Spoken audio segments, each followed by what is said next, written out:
Première, il est 7 heures. RTS Info, la matinale. À la une de cette matinale, une commémoration, celle de la libération du camp d'Auschwitz. C'était il y a 75 ans. Plus d'1 100 000 personnes ont péri dans ce camp. Aujourd'hui, une quarantaine de chefs d'État se retrouvent à Jérusalem pour ne pas oublier, pour dénoncer aussi une montée de l'antisémitisme. Le rassemblement est sans précédent. La mémoire, justement, comment la perpétuer? Aujourd'hui, il y a encore des survivants pour témoigner. Nous entendrons d'ailleurs une survivante d'Auschwitz tout à l'heure après le journal.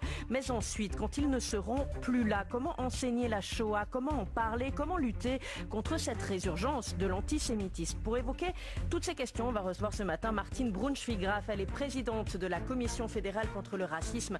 Elle sera avec nous aux alentours de 7h15, 7h20. Voilà.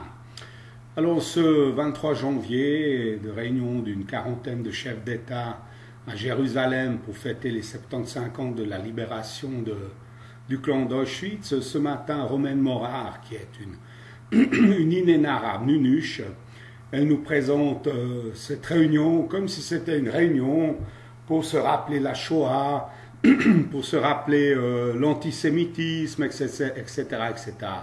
En fait, elle ne dit pas une seule fois que ce camp a été libéré par l'armée rouge, par l'Union soviétique, pas un mot là-dessus.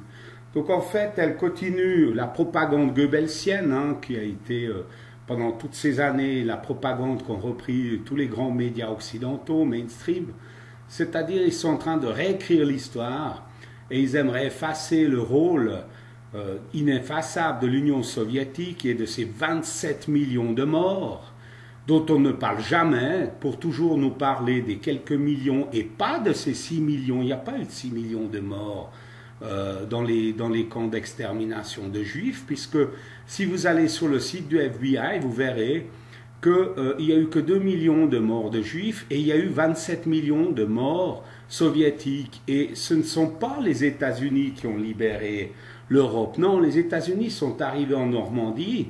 C'est pour se dépêcher avant que les soviétiques n'arrivent jusqu'à l'Atlantique. Donc ça, c'est la vérité historique.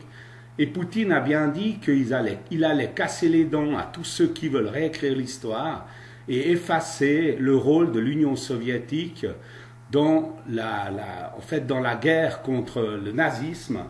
Et c'est eux qui ont battu effectivement les nazis. Le tournant de la guerre n'était pas en Normandie, mais le tournant de la guerre a bien été à Stalingrad. Voilà, et en fait, pas un mot non plus, c'était quelque chose de très émouvant. Il y avait l'inauguration d'un mémorial en mémoire du million de soviétiques qui sont morts à Leningrad et non à Saint-Pétersbourg, qui a été renommé après. Je suis étonné parce que maintenant, on appelle toujours Saigon Chi Minh Ville, mais par contre, Leningrad, on a voulu très très rapidement l'oublier. Alors voilà, donc la nunuche féministe de la RTS et sa révision historique goebbelsienne de la vérité historique elle-même. Et j'aimerais rajouter une autre vérité historique. Vous l'avez certainement pas entendu. Le président presque noir, parce qu'on l'appelait noir, mais il était en fait métis, Barack Obama, avait prétendu lors d'une conférence de presse que son père avait participé à la libération du camp d'Auschwitz.